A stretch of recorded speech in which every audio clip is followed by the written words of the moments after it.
Deion, Coach Prime. How many text threads were we on, Jim, when he got hired? That was like, it won't last more than 2 years. Yeah. He won't be there past Shedeur Sanders. And what did he just sign for? 5 years, $54 million. Not too shabby. That's over 10 a year. Not bad work for Daniel Jeremiah's former NFL Network colleague.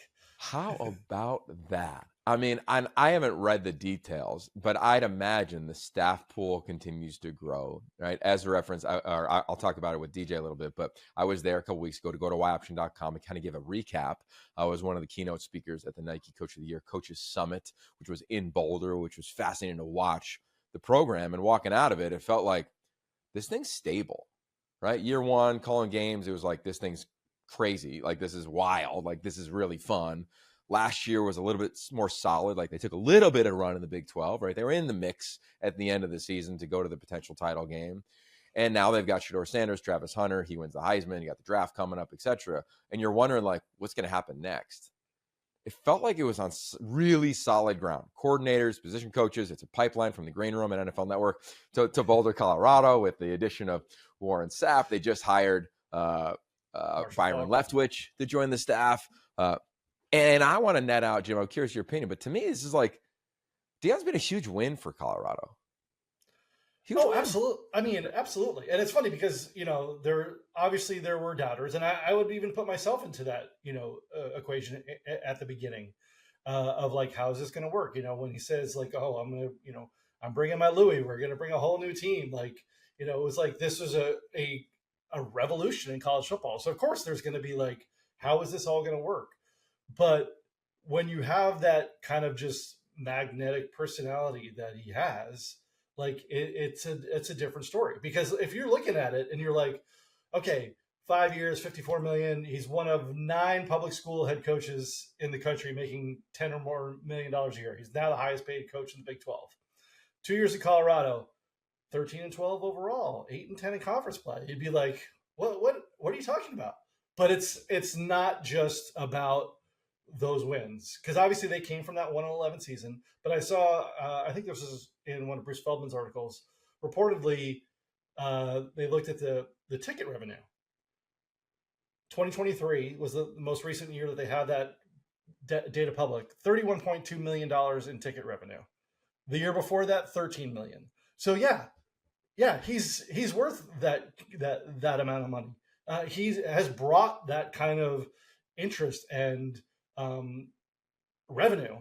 I mean, just plain and simple, to that program, and they're going to continue to get that, to build on that.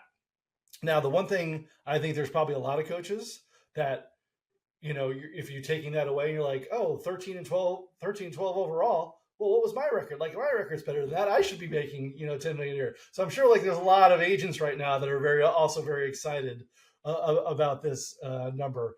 But I think it's really hard to argue with what Deion has brought to Boulder, just on the whole.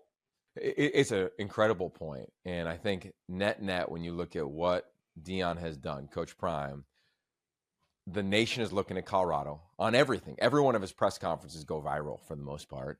You look at, to your point, ticket sales. Remember year one, I think Rick George, the AD, said, hey, we don't even have the money yet to pay Deion. Right, yeah. Right? They got the money now. And then I just go to like the diversity on campus. Right? Like, look at all of the people from different backgrounds now applying to get into college there, just college there. And I think that, I remember at SC, it happened when I was coaching there, of like admissions because football was good, through the roof. Alabama, admissions because Saban was winning, through the roof. I think in this playoff era, like, I don't know if we're going to have that. Like, I think that's kind of established. Like, I think it's hard to like get a rocket ship as a head coach because it doesn't always work out. Arizona State worked out for Kenny Dillingham, right? He's got a contract extension. Arroyo's got a contract extension. Defensive court, like, you just see that happening. I don't think it happens that often. It's usually the other way. It's usually 4 or 5 years and transition out. That's just the nature of the beast. For Colorado, whenever they transition out, it'll probably never be what it was with Deion because he's one of one. And I think that's what makes it so cool. And I think it's so easy to be a hater. We pride ourselves here on being thoughtful. It has proven to be, I mean, think of what wasn't he like the Time or GQ, like person of the year, like something like that. And I think early on, you're like, what? Yes. But it makes sense. Like, he's changed not only college football, but that entire institution. And I think he deserves massive applause in that regard. So I'm glad he got paid. I'm glad that, more importantly, it sounds like he wants to be there, right, for a long period of time. Who knows what the buyout is? I haven't read those. I don't know if you have those details. For 2025, it's $12 million. Okay, which is a ton of money. Yeah. Obviously, it goes down as it goes, but yeah, $12 million for this year. So he definitely ain't going anywhere. No, he's not going anywhere.